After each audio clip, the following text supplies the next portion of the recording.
प्रिय विद्यार्थियों, कैसे हैं आप लोग। आज के इस वीडियो में हम क्लास 12 केमिस्ट्री चैप्टर 3 रासायनिक बल गतिकी चैप्टर का मोस्ट इंपोर्टेंट टॉपिक को पढ़ने वाले हैं। तो आज की वीडियो में पढ़ेंगे कि अभिक्रिया की कोटि क्या होती है और अभिक्रिया के कोटि के लक्षण क्या होते हैं।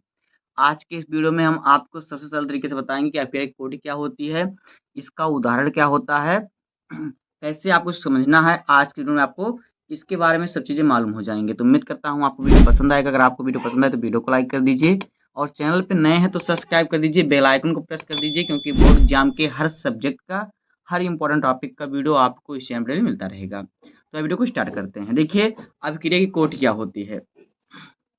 देखिए, किसी रासायनिक अभिक्रिया के वेग व्यंजक में अभिकारकों की सांद्रताओं की घातों के का जो योगफल होता है उसे कहते हैं अभिक्रिया की कोटि। एक कोई रासायनिक अभिक्रिया है, उसका जो वेग व्यंजक है, वेग व्यंजक जो होता है उसके अभिकारकों की जो सांद्रता होती है, उस सांद्रताओं का जो घात होता है, उन घातों के योगफल को ही कहते हैं अभिक्रिया की कोटि और इसे n से प्रदर्शित करते हैं। जैसे कि मान लेते हैं हमारा कोई एक अभिक्रिया है, जिसे मान लेते हैं कि A प्लस B मिलकर हमारा क्या है, C उत्पाद बना रहा है। ये एक रासायनिक अभिक्रिया हो गई जिसमें A और B क्या है, अभिकारक, और C जो है ये क्या है, ये उत्पाद है। क्या है, उत्पाद है। तब देखिए, तो देखिए इसका जब हम वेग निकालेंगे, अगर हम इस अभिक्रिया का वेग निकालें तो अभिक्रिया के वेग को हम किससे, R से प्रदर्शित करते हैं। तो देखिए अभिक्रिया का अगर हम वेग निकालेंगे तो अभिक्रिया के वेग को हम किससे, R से प्रदर्शित करते हैं। और वेग समानुपाती क्या होता है, वेग समानुपाती होता है अभिकारकों की सांद्रताओं का गुणनफल। तो अभिकारक हमारा A है, इसकी सांद्रता हमने लगा दिया, मानते हैं इसके घात x है, और इंटू में क्या रहेगा, अभिकारक B रहेगा, इसकी सांद्रता मान लेते हैं इसके घात y है। तो ये हो जाएगा इसका वेग। वेग क्या होता है, अभिकारकों का जो गुणनफल होता है वो किसके समानुपाती होता है, वेग के समानुपाती होता है। अब देखिए अगर हम यहाँ पे समानुपाती का चिन्ह हटाएंगे तो यहाँ पे R बराबर जो है क्या आ जाएगा, ये हमारा जो के स्थिरांक आ जाएगा के, और इंटू में आ जाएगा हमारा यहाँ पे A x इंटू बी के पावर y। तो ये हो जाएगा इसका वेग। अब देखिए इसकी कोटि क्या होती है, तो इस अभिकारकों की सांद्रता का जो क्या होता है, घात होता है, घातों का योगफल जो होता है वो अभिक्रिया की कोटि होती है।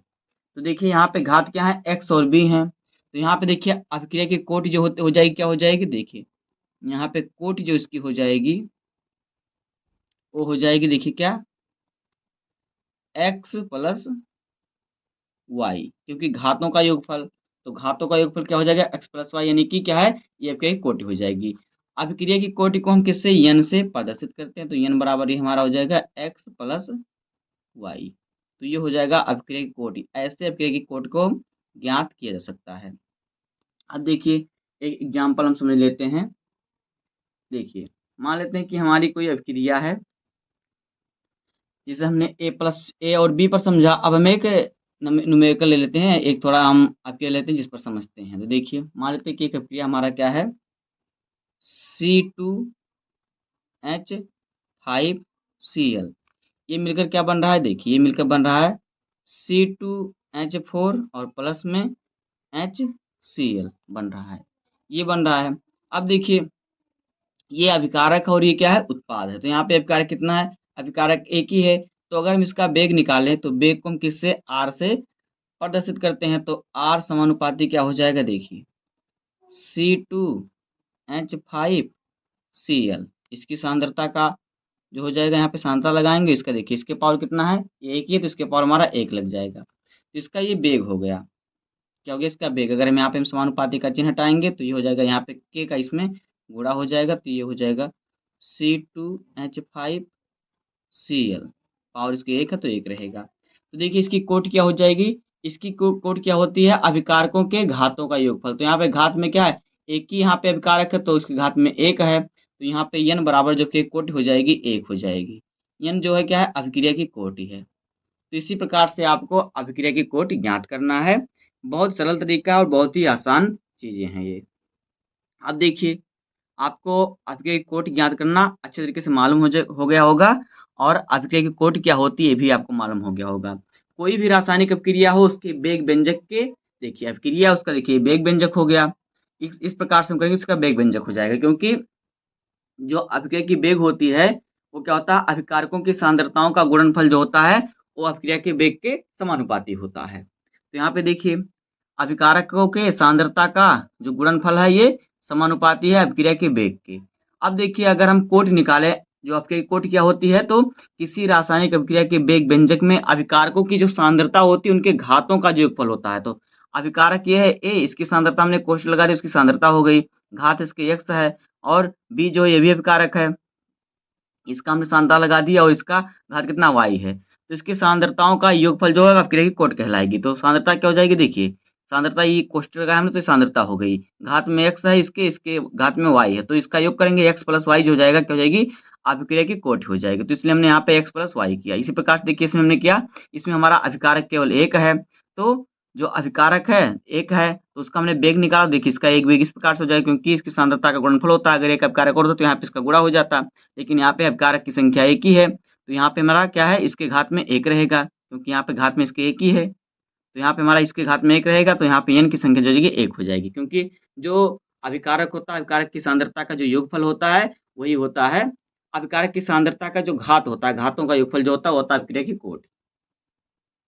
तो इस प्रकार से आपको अभिक्रिया की कोट याद करना है। अब देखिए इसके लक्षण क्या हैं। अभिक्रिया की कोट के लक्षण देखिए क्या है। नंबर 1, यदि अभिक्रिया की कोट शून्य हो तो उसे शून्य कोट की अभिक्रिया कहते हैं। यदि अभिक्रिया की कोट क्या होगी, शून्य होगी, जीरो होगी, तो उसे शून्य कोट की अभिक्रिया कहते हैं, क्योंकि देखिए जब अभिकारकों के पावर क्या होगा, जीरो होगा, तो उसे शून्य कोट की अभिक्रिया कहेंगे। यदि अभिक्रिया की कोट एक हो तो उसे प्रथम कोट की अभिक्रिया कहेंगे। उसके बाद देखिए यदि अभिक्रिया की कोटि का कोई मात्रक नहीं होता, जो अभिक्रिया होती है, जो अभिक्रिया की कोटि होती है उसका क्या होता है, कोई मात्रक नहीं होता। जटिल अभिक्रिया की कोटि सबसे धीमी पद पर होती है।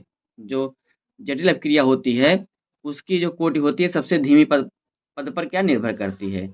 कोटि जो होता है शून्य भी हो सकता है, भिन्नात्मक हो सकता है, धनात्मक हो सकता है और ऋणात्मक भी हो सकता है। बस इतना ही आपको जानना है अभिक्रिया की कोटि में। तो उम्मीद करता हूँ आपको मालूम हो गया होगा कि अभिक्रिया की कोटि क्या है, इसे कैसे आपको ज्ञात करना है, किस प्रकार से आपको इस पर न्यूमेरिकल सॉल्व करना है। उम्मीद करता हूँ आपको वीडियो पसंद आया होगा। अगर आपको वीडियो पसंद आए तो वीडियो को लाइक कर दीजिए और चैनल को नया सब्सक्राइब कर दीजिए, बेल आइकन को प्रेस कर दीजिए, क्योंकि बोर्ड एग्जाम के हर सब्जेक्ट का हर इंपॉर्टेंट टॉपिक का वीडियो आपको इस चैनल पर मिलता रहेगा। तो मिलते हैं किसी नेक्स्ट वीडियो में, तब तक के लिए धन्यवाद। जय